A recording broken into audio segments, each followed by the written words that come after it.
നമസ്കാരം.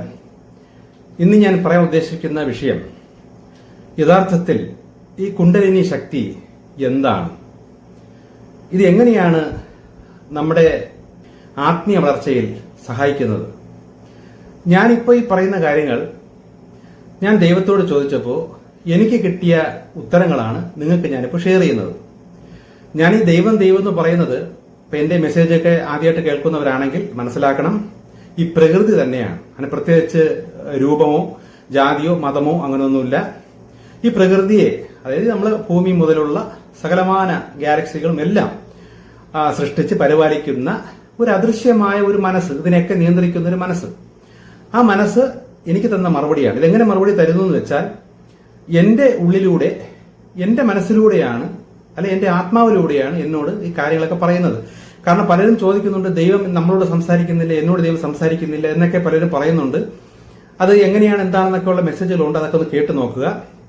എന്തായാലും ഞാൻ ഈ ചോദിച്ച കുണ്ടലിനിയെ കുറിച്ചൊക്കെ ചോദിക്കുമ്പോൾ എനിക്ക് എന്റെ ഉള്ളിലൂടെ ദൈവം തരുന്ന ചില മറുപടികളാണ് ഞാൻ ഈ പറയുന്നത്.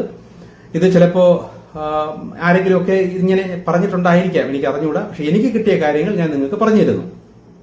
എന്റെ അടുത്ത് ഫോൺ ചെയ്ത് പലരും പല വിഷയങ്ങളും പ്രശ്നങ്ങളൊക്കെ പറയുമ്പോൾ ഞാൻ അവരുടെ അടുത്തൊക്കെ ചില കാര്യങ്ങൾ സംസാരിക്കുമ്പോൾ എനിക്ക് മനസ്സിലാകുന്നത്, അവരെല്ലാവരും ചില ധ്യാനങ്ങൾ ചെയ്യുന്നുണ്ട്. ചിലപ്പോൾ ഈ രാജയോഗം പോലുള്ളതും, അല്ലെങ്കിൽ ഈ കുണ്ടലിനിയൊക്കെ ഉണർത്തുന്ന ചക്രാസനെയൊക്കെ ആക്ടിവേറ്റ് ചെയ്യുന്ന ചില ധ്യാനങ്ങളൊക്കെ അവർ ചെയ്യുന്നുണ്ട്. പക്ഷെ എന്റെ ഈ മെസ്സേജിലൊക്കെ ഞാൻ പറഞ്ഞിട്ടുണ്ട്, അങ്ങനെയുള്ള ധ്യാനവും അല്ലെങ്കിൽ കുണ്ടലിനി ഉണർത്തലൊക്കെ ശരിക്കും പറഞ്ഞാൽ നമുക്ക് അത്രയും ആത്മീയ വളർച്ച ഇല്ലെങ്കിൽ നമുക്ക് അത്രയും ദോഷകരമായി മാറും. പക്ഷെ ആ മെസ്സേജ് അവർ കേട്ടോ എന്ന്, അതോ ഇനി മനസ്സിലാവാത്തതാണെന്ന് എനിക്ക് അറിഞ്ഞുകൂടാ. ഇപ്പോഴും പലരും ഇതൊക്കെ തുടരുന്നത് കൊണ്ട് ശരിക്കും ആ കുണ്ടലിനിയെ കുറിച്ചൊക്കെ കുറച്ച് കാര്യങ്ങൾ എനിക്ക് ദൈവം പറഞ്ഞു തരുന്നത് ഞാൻ നിങ്ങൾക്ക് പറഞ്ഞു തരുന്നു. കാരണം അത് ഒരുപാട് അറിവ് നിങ്ങൾ കിട്ടിയിട്ടുള്ളത് കൊണ്ടും പല പല അനുഭവങ്ങൾ നിങ്ങൾക്ക് അനുഭവിക്കുന്നത് കൊണ്ടും ഇതിന്റെ പിന്നിൽ എന്തോ വലിയ സംഗതി ഉണ്ട് എന്ന് നിങ്ങളെല്ലാവരും വിശ്വസിക്കുന്നുണ്ട്. ഇങ്ങനെ ചെയ്യുന്നവർ, അല്ലെങ്കിൽ കുണ്ടലിനിയെ ഉണർത്തിയുള്ള ധ്യാനങ്ങൾ ചെയ്യുമ്പോൾ പല പല അനുഭവങ്ങൾ അനുഭവിക്കുന്നത് കൊണ്ടാണ് ഇത് നിർത്താനുള്ള ആ ഒരു മനസ്സ് വരാത്തതും, അല്ലെങ്കിൽ ഇതൊക്കെ 100% എന്തോ ഉണ്ട്, പവർഫുൾ ആണ് എന്ന് തോന്നുന്നത്. അപ്പൊ അത്തരക്കാർക്കാണ് കുറച്ച് എനിക്ക് ദൈവം പറഞ്ഞു തരുന്ന ചില അറിവുകൾ ഞാൻ തരുന്നത്. കുണ്ടലിനി എന്ന് പറയുന്നത് എന്താണെന്ന് വെച്ചാൽ, നമ്മുടെ ശരീരത്തിന്റെ, അറിയാലോ, ആ മൂലഭാഗം, ഏറ്റവും താഴെ ആ മൂലഭാഗത്ത് ഇരിക്കുന്ന ഒരു എനർജിയാണ്, ഒരു പവറാണ്. ഇത് എല്ലാ മനുഷ്യർക്കും സൃഷ്ടി, അല്ലെങ്കിൽ മനുഷ്യനെ ഗർഭപാത്രത്തിൽ ജനിപ്പിക്കുമ്പോഴൊക്കെ തന്നെ ഈ ഒരു എനർജി അവന്റെ ശരീരത്തിൽ ഉണ്ടായിരിക്കും. എന്തിനു വേണ്ടിയിട്ടാണ് ഈ എനർജി നിങ്ങൾക്ക് നൽകിയിരിക്കുന്നത് എന്നത് ഞാൻ ആദ്യം പറയാം. നമ്മുടെ ആത്മാവ് ഭൂമിയിൽ പഠിക്കാൻ വരുന്നതാണ് ഈ ജന്മങ്ങൾ എടുത്തു വരുന്നത്. പല പല ജന്മങ്ങളിലൂടെ നമ്മുടെ ആത്മാവ് പലതും പഠിക്കും. അപ്പോൾ ഓരോ ജന്മത്തിലും ആത്മാവിന് ഭൂമിയിൽ നിന്ന് പഠിക്കണമെങ്കിൽ ആത്മാവിന് ഒരു ശരീരം വേണം. ഈ ശരീരത്തിലൂടെയാണ് ജ്ഞാനം വരുന്നത്. ജ്ഞാനം എങ്ങനെ വരുന്നു? അറിവുകളിലൂടെ, അനുഭവത്തിലൂടെ. ഇതാണ് ശരി എന്ന് പൂർണ്ണമായ ബോധ്യം വരുന്നതാണ് ഈ ജ്ഞാനം. അറിവ് കിട്ടുന്ന ഒരാൾക്ക് ജ്ഞാനം വരണമെന്ന് നിർബന്ധമില്ല. പക്ഷെ ആ അറിവിലൂടെ ചില സാഹചര്യങ്ങൾ വരുമ്പോൾ അവൻ കിട്ടിയ അറിവ് അവൻ പ്രാക്ടീസ് ചെയ്ത്, അല്ലെങ്കിൽ ശ്രമിച്ചു നോക്കുമ്പോൾ അതിലൂടെ അവന് ചില കാര്യങ്ങൾ തിരിച്ചറിവ് വരുമ്പോഴാണ് അവൻ ജ്ഞാനിയാകുന്നത്. അപ്പൊ ഇതിനു വേണ്ടിയിട്ട് ഒരു ശരീരം നമുക്ക് കൂടിയേ പറ്റൂ. അപ്പൊ ഈ ശരീരം ഭൂമിയിലുണ്ട്, ആത്മാവ് ശരീരത്തിലൂടെ പഠിക്കുന്നു. ഈ ശരീരത്തിന്റെ ഓരോ മേഖലകളിലും നമ്മളെ നിയന്ത്രിക്കുക, ഓരോ മേഖലകളെയും നിയന്ത്രിക്കുന്ന ചില സാഹചര്യങ്ങൾ ഒരുക്കി നമ്മളെ അതിലേക്ക് കൊണ്ടുപോകാനായിട്ട് നമ്മുടെ ശരീരത്തിൽ ഓരോ മേഖലയ്ക്ക് വേണ്ടിയിട്ടും ഓരോ ഊർജ കേന്ദ്രങ്ങളുണ്ട്. ഇവിടെ എല്ലാം ഓരോ ദേവന്മാർ, അല്ലെങ്കിൽ ഓരോ ദൂതന്മാർ, അല്ലെങ്കിൽ ഓരോ അദൃശ്യ ശക്തികളുടെ കേന്ദ്രം എന്ന് നമുക്ക് വേണമെങ്കിൽ പറയാം. ഇത് നമ്മുടെ ശരീരത്തിന്റെ ഓരോ കാര്യങ്ങളും, ഈ ഭൗതികമായിട്ട് ഈ ഭൂമിയിൽ നമ്മൾ നിൽക്കുമ്പോൾ നമുക്ക് വേണ്ട പല കാര്യങ്ങളും, ഇപ്പൊ തൊഴില്, ആഹാരത്തിന്റെ കാര്യം, ആരോഗ്യത്തിന്റെ കാര്യം, വികാരങ്ങളുടെ കാര്യം, പിന്നെ പല പല മേഖല, സംസാരം, ആത്മീയ മേഖല, അപ്പൊ ഇങ്ങനെയുള്ള സകല മേഖലകളെയും നമ്മളെ നിയന്ത്രിച്ച് അതിലൂടെ ചില സാഹചര്യങ്ങളൊക്കെ ഒരുക്കി എങ്ങനെ, ഇപ്പൊ ഇതൊക്കെ ഒരുപാട് ഡീറ്റെയിൽഡ്, അതൊക്കെ ആത്മീയമായിട്ട് കുറച്ചുകൂടെയൊക്കെ വളർന്നു കഴിഞ്ഞാൽ ആ ഡീറ്റെയിൽസ് ഒക്കെ പറഞ്ഞാൽ മനസ്സിലാവുള്ളൂ. ഇത്ര മനസ്സിലാക്കിയാൽ മതി. ഭൂമിയിൽ നമ്മൾ നിൽക്കുമ്പോൾ നമുക്ക് വേണ്ട സകലമാന സാഹചര്യങ്ങളും നമ്മളെ വികാരങ്ങൾ, വിചാരങ്ങൾ സകലതും നിയന്ത്രിക്കുന്ന ഓരോ ദേവന്മാർ നമ്മുടെ ഓരോ ശരീരത്തിന്റെ ഓരോ ഭാഗങ്ങളിലുണ്ട്. ഇതിനെയാണ് ഈ പ്രധാന 7 ചക്രാസ് എന്ന് പറയുന്നത്. ഇതോടൊപ്പം തന്നെ നമ്മുടെ ആ മൂലാധാരം എന്ന് പറയുന്നത് ഏറ്റവും താഴത്തെ ഭാഗത്ത്, വയറിന്റെ ഏറ്റവും താഴെ ഭാഗത്ത് നിൽക്കുന്ന കുണ്ടലിനി എന്ന് പറയുന്ന ഒരു എനർജി ഉണ്ട്. ഇനിയും വേറെ എനർജികളൊക്കെ ഉണ്ട്. ഇതാണ് പ്രധാനമായിട്ട് ഇപ്പൊ കുണ്ടലിനിയെ കുറിച്ച് പറയുന്നത് കൊണ്ട് ഇത്ര പറയുന്നു. ഈ കുണ്ടലിനി എന്നുള്ള എനർജി നമ്മുടെ ഒരു സാറാണ്, അല്ലെങ്കിൽ ഒരു അധ്യാപകനാണ് എന്ന് വേണമെങ്കിൽ നമുക്ക് പറയാം. എന്താണ് ദൈവത്തിന്റെ പ്ലാൻ എന്ന് വെച്ചാൽ, ഈ അറിവുകൾ കിട്ടുന്നതിന് മുന്നമേ മനുഷ്യരെ ദൈവം ഭൂമിയിൽ ജനിപ്പിച്ചിട്ടുണ്ടല്ലോ. അപ്പൊ ജനിച്ച മനുഷ്യന്മേൽ ദൈവത്തിന്റെ പ്ലാൻ എന്തെന്ന് വെച്ചാൽ, ഈ മനുഷ്യന് പ്രകൃതിയിൽ അവൻ സ്വതന്ത്രമായി മുന്നോട്ട് ജീവിക്കുമ്പോൾ, അവന് സ്വതന്ത്രമായ ബുദ്ധി കൊടുക്കുമ്പോൾ, അവൻ തന്നെ ചില കാര്യങ്ങൾ കണ്ട് മനസ്സിലാക്കി ശരിയും തെറ്റും തിരിച്ചറിഞ്ഞ്, കാര്യം ശരിയും തെറ്റുകളൊക്കെ മുൻ ജന്മങ്ങളിലൂടെ പക്ഷി മൃഗാദി വൃക്ഷങ്ങളിലൂടെയൊക്കെ അവൻ ഒരുപാട് നിയമങ്ങളൊക്കെ പഠിച്ചിട്ടുണ്ട്. ഒരു മക്കളെ എങ്ങനെ വളർത്തണം, വീട് എങ്ങനെ കെട്ടണം, ഉണ്ടാക്കണം, ഇങ്ങനെയൊക്കെ ഉള്ള സകലമാന കാര്യങ്ങൾ, അതൊക്കെ വിശദീകരിക്കുമ്പോൾ ഒരുപാടുണ്ട്, മനസ്സിലാക്കിയാൽ മതി. അങ്ങനെ സകലമാന കാര്യങ്ങളും വൃക്ഷങ്ങളിലൂടെയും മറ്റ് ജീവജാലങ്ങളിലൂടെയും പഠിച്ച വാസന അവനിലുണ്ട്. ഈ വാസനയോടുകൂടിയാണ് മനുഷ്യജന്മം എന്ന് പറയുന്ന പുതിയൊരു ജന്മത്തിലേക്ക് അവനെ വരുന്നത്. അപ്പൊ ഈ വാസനകൾ ഉള്ളിൽ കിടക്കവേ സ്വതന്ത്രമായി വിടുമ്പോൾ അവൻ പ്രകൃതിയിൽ കാണുന്ന സകലത്തെയും മനസ്സിലാക്കി ഈ വാസന തന്നെ പുറത്തു വന്ന് അവിടെ കഴിഞ്ഞ ജന്മങ്ങളിലൂടെ പഠിച്ച ഈ വിധ നിയമങ്ങളെല്ലാം അവൻ ഉള്ളിലൂടെ അവന് ഓർമ്മയിൽ വന്ന് അവൻ അതൊക്കെ പാലിച്ച് മുന്നോട്ട് പോകണം. ഇപ്പൊ ഒരു അമ്മ മക്കളോട് എങ്ങനെ പരിപാലിക്കണം, എങ്ങനെ ചെയ്യണം, അതൊക്കെ പഠിച്ചിട്ടുണ്ടല്ലോ. ജസ്റ്റ് ഉദാഹരണം പറഞ്ഞാണ്. അപ്പൊ അടുത്ത മനുഷ്യജന്മത്തിലും ഓട്ടോമാറ്റിക്കായിട്ടും അത് അവനിലേക്ക് വരണം. പക്ഷെ എങ്ങനെ വരും?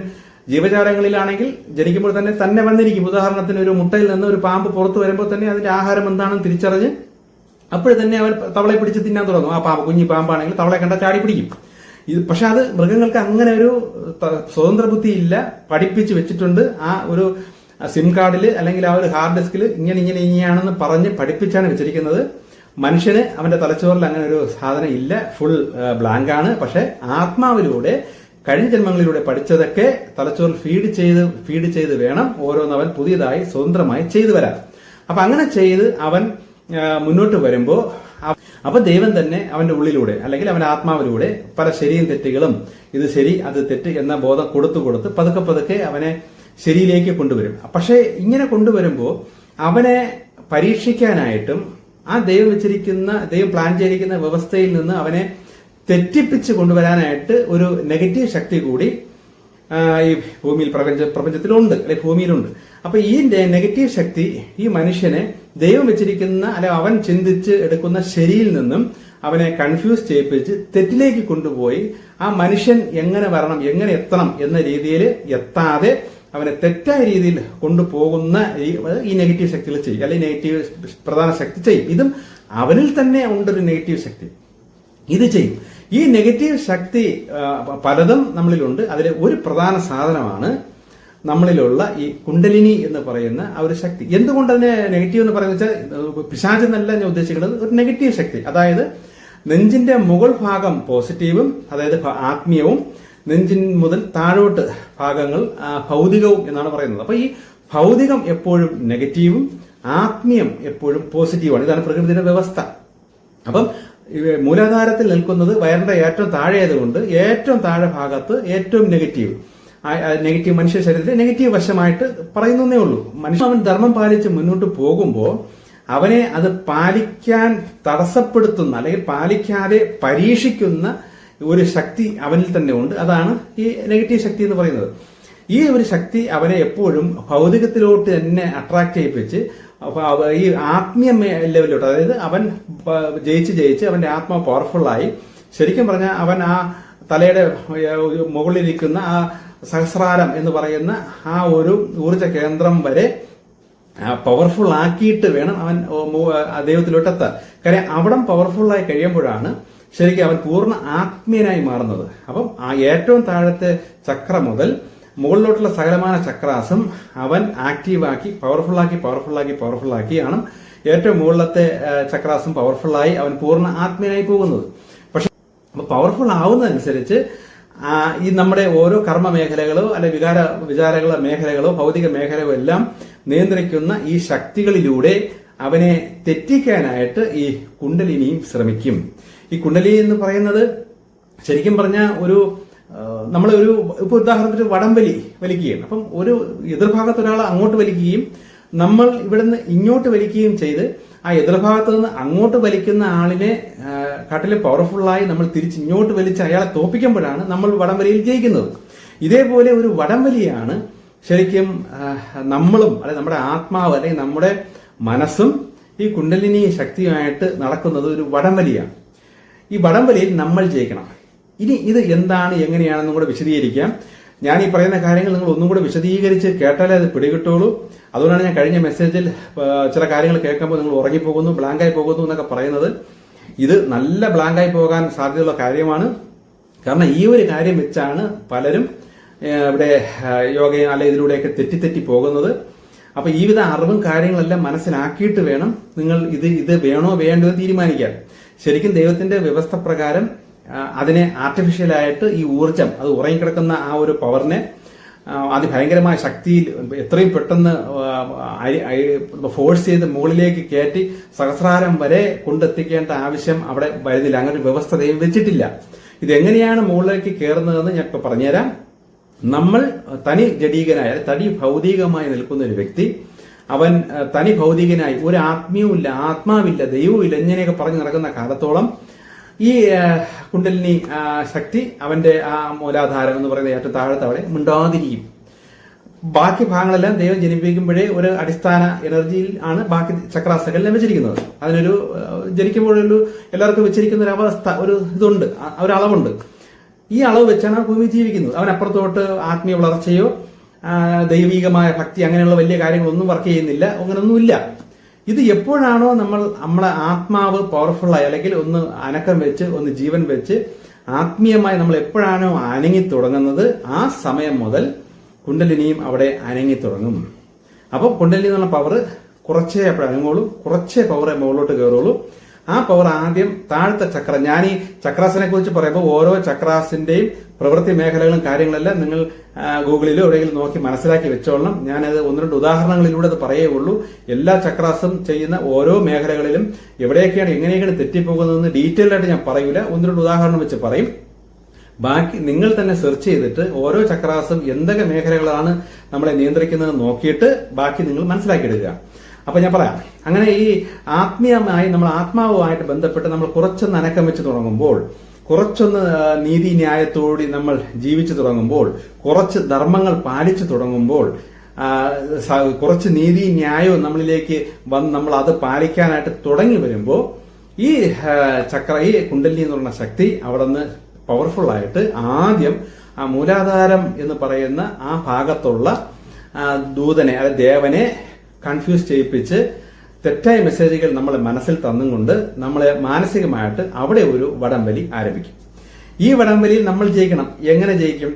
ആ മേഖലയിലൂടെ ബന്ധപ്പെട്ട് കിടക്കുന്ന സകലമാന കാര്യങ്ങളെയും ആ ലിമിറ്റ് വിടാനായിട്ടോ തെറ്റിച്ച് കളയാനായിട്ടോ നമ്മളെ ഈ കുണ്ടലിനി ശക്തി സദാ പ്രേരിപ്പിക്കും. ഇവിടെ നമ്മൾ എങ്ങനെ ജയിക്കും എന്ന് വെച്ചാൽ അറിവ് കൊണ്ട് ജയിക്കണം. നമുക്ക് അതിനാണ് ഈ ഗുരുക്കന്മാരെല്ലാം ഓരോ കാലഘട്ടങ്ങളിൽ ദൈവം ഇങ്ങനെ അയക്കുന്നതെന്ന് വെച്ചാൽ അറിവ് പകരാനാണ്. അപ്പൊ അറിവ് കിട്ടിയാൽ മാത്രമേ നമുക്ക് ഓരോ വികാര വിചാരം അല്ലെങ്കിൽ ഓരോ മേഖലകളെയും ജയിക്കാൻ പറ്റുള്ളൂ. അറിവില്ലാത്തവൻ തോറ്റുപോകും. ഇപ്പൊ ഉദാഹരണം പറഞ്ഞാൽ ആ മേഖലയിലൂടെയാണ് നമ്മളെ വികാരങ്ങൾ, ഇപ്പൊ ദേഷ്യമാണെങ്കിലും കാമമാണെങ്കിലും ഇതെല്ലാം ആ ഭാഗത്തുനിന്ന് അല്ലെങ്കിൽ അടിസ്ഥാനപരമായിട്ടുള്ള നമ്മളെ വിശ്വാസം ഇങ്ങനെയൊക്കെയുള്ള കുറച്ച് മേഖലകളെല്ലാം ഏറ്റവും താഴത്തെ ചക്രാസ് മുതലാണ് മുകളിലോട്ട് കയറി വരേണ്ടത്. അപ്പൊ ആ ഭാഗത്ത് ഈ കുണ്ടലിനി ആദ്യം ഇവിടെ എല്ലാം തെറ്റിക്കും. ഉദാഹരണത്തിന് കാമമാണെങ്കിൽ അതിന് ലിമിറ്റ് വിടിവിക്കും. അതൊക്കെയാണ് നമ്മളിപ്പോ കാണുന്ന ലിമിറ്റ് വിട്ട കാമം. ഇതിനൊക്കെ ഒരു ലിമിറ്റ് ഉണ്ട്. ആ ലിമിറ്റിനെ തെറ്റിച്ചുകൊണ്ട് ഈ കുണ്ടലിനി ആദ്യം അവിടെ പ്രവർത്തിക്കാൻ തുടങ്ങും. അവിശ്വാസം, ഇങ്ങനെയുള്ള നമ്മൾ തന്നെ നമുക്ക് തന്നെ ഓവറായിട്ട് ഉത്കണ്ഠ, നമ്മളിൽ തന്നെ നമുക്ക് വിശ്വാസമില്ലായ്മ, ഇങ്ങനെയൊക്കെ ഉള്ള കാര്യത്തിലേക്ക് കുണ്ടലിനി ആദ്യം പവർഫുൾ ആയിട്ട് തെറ്റിക്കാനായിട്ട് ശ്രമിക്കുമ്പോൾ നമ്മൾ എന്ത് ചെയ്യണം? അറിവ് വെച്ച് ഇത് ഇങ്ങനെയാണ് അത് അങ്ങനെയാണെന്ന് മനസ്സിലാക്കി നമ്മൾ അതിനെ വ്യവസ്ഥകൾ, ധർമ്മം അല്ലെ നിയമം വെച്ച് നമ്മൾ നിയന്ത്രിച്ച് അതിനെ പാലിക്കണം. അപ്പൊ നമ്മൾ നിയന്ത്രിക്കുകയാണ് നമ്മളുടെ വടംവലിയുടെ മറുഭാഗത്തുള്ള വലി. ഒരു ഭാഗത്ത് തെറ്റിക്കാൻ ശ്രമിക്കുന്നു, മറുഭാഗത്ത് നമ്മൾ വലിച്ച് അതിനെ തെറ്റാതെ നിയന്ത്രിക്കാൻ പഠിക്കുന്നു. അങ്ങനെ നമ്മൾ നിയന്ത്രിച്ച് കഴിയുമ്പോൾ ഈ ഭാഗത്തിനെ തെറ്റിക്കാൻ പറ്റൂല. അല്ലെങ്കിൽ ഈ കുണ്ടലിനി ശക്തി നേരെ തൊട്ട് മുകളിലത്തെ ചക്ര ആ ഊർജ്ജ കേന്ദ്രത്തിലോട്ട് പോയിട്ട് നമ്മുടെ ആ ഭാഗത്തൂടെ നമ്മൾ നിയന്ത്രിക്കേണ്ട പല ഭാഗങ്ങളും അല്ലെങ്കിൽ അവിടെ പാലിക്കേണ്ട പല വ്യവസ്ഥകളെയും കുണ്ടലിനി തെറ്റിക്കാൻ ശ്രമിക്കും. അപ്പം ഈ കുണ്ടലിനി അവിടെ ഒരു പടം വലി തുടങ്ങും. നമ്മൾ അങ്ങോട്ട് വലിക്കും, കുണ്ടലിനി അങ്ങോട്ട് വലിക്കും, നമ്മൾ തിരിച്ച് ഇങ്ങോട്ട് വലിക്കും. നമ്മുടെ മനോനിയന്ത്രണത്തിൽ, നമ്മുടെ ധർമ്മത്തിൽ നമ്മൾ ഉറച്ചു നിന്നും കൊണ്ട് ആ മേഖലയും ജയിച്ചു കഴിയുമ്പോൾ കുണ്ടലിനി നേരെ മുകളിലോട്ട് സഞ്ചരിച്ച് അവിടെ തെറ്റിക്കാൻ ശ്രമിക്കും. ഇതെപ്പോഴാണ് തുടങ്ങണമെന്ന് മനസ്സിലാക്കണം. നമുക്ക് ആത്മീയമായ വളർച്ചയോ, ആത്മവളർച്ച എന്ന് പറയുന്നത് ആത്മാവിന്റെ ഇഷ്ടം ചെയ്തു തുടങ്ങുക, അല്ലാതെ ഈ ധ്യാനവും മന്ത്രവും അല്ല. ആത്മാവിന്റെ ഇഷ്ടം തിരിച്ചറിഞ്ഞ്, ദൈവത്തിന്റെ ഇഷ്ടം തിരിച്ചറിഞ്ഞ്, പ്രകൃതിയുടെ ധർമ്മം തിരിച്ചറിഞ്ഞ്, നീതി ന്യായം തിരിച്ചറിഞ്ഞ് നമ്മൾ ജീവിച്ച് അത് മനസ്സിലാക്കി മുന്നോട്ട് പോയി തുടങ്ങുമ്പോഴാണ് കുണ്ടലിനി പതുക്കെ ഉണർന്ന് ഓരോ മേഖലയിലൂടെയും നമ്മളെ തെറ്റിയാൻ ശ്രമിക്കുന്നത്. കാരണം നമ്മളെ തെറ്റിച്ചു കഴിഞ്ഞാൽ നമുക്ക് ഒരിക്കലും ആത്മവളർച്ച നടക്കില്ല. അത് പാലിച്ച് മുന്നോട്ട് പോയാലേ ആത്മാവ് വീണ്ടും വളരുള്ളൂ. ആത്മാവ് വളർന്നാലേ നമ്മുടെ ചക്രാസിലുള്ള ആ ദൂതന്മാർ അല്ലെ ദേവന്മാരുടെ ശക്തി വീണ്ടും വർദ്ധിക്കുകയുള്ളൂ. ഇതെല്ലാം തടസ്സപ്പെടുത്താൻ വേണ്ടി കുണ്ടലിനി വീണ്ടും നമ്മളെ ഇങ്ങനെ പുറകോട്ട് അങ്ങോട്ട് തെറ്റിക്കാൻ വേണ്ടി വലിക്കും. അപ്പൊ നമ്മൾ വീണ്ടും ആ കുണ്ടലിനിയെ ജയിക്കണം. ഇതാണ് കുണ്ടലിനിയെ ജയിക്കാൻ എന്ന് പറയുന്നത്. കുണ്ടലിനിയെ നമ്മൾ ജയിക്കണം. അപ്പൊ കുണ്ടലിനി നേരെ അതിന് മുകളിലത്തെ ചക്രാസിലെ ആ മേഖലയെ തെറ്റിക്കാനായിട്ട് ശ്രമിക്കും. അപ്പൊ അവിടെ സ്നേഹത്തിന്റെയൊക്കെ ഭാഗത്താണെങ്കിൽ നമ്മളെ ആവശ്യമില്ലാത്തടത്ത് അനാവശ്യ സ്നേഹബന്ധം, അറ്റാച്ച്മെന്റ് കൊണ്ടുവന്ന് തകർക്കൽ, ഇങ്ങനെ ഭൗതികമായ രീതിയിൽ സ്നേഹം വെച്ച് എങ്ങനെയൊക്കെ തെറ്റിക്കാൻ പറ്റുമോ ഇങ്ങനെയുള്ള ഭാഗത്തെല്ലാം ഈ കുണ്ടലിനി തെറ്റിക്കാനായിട്ട് ശ്രമിക്കും.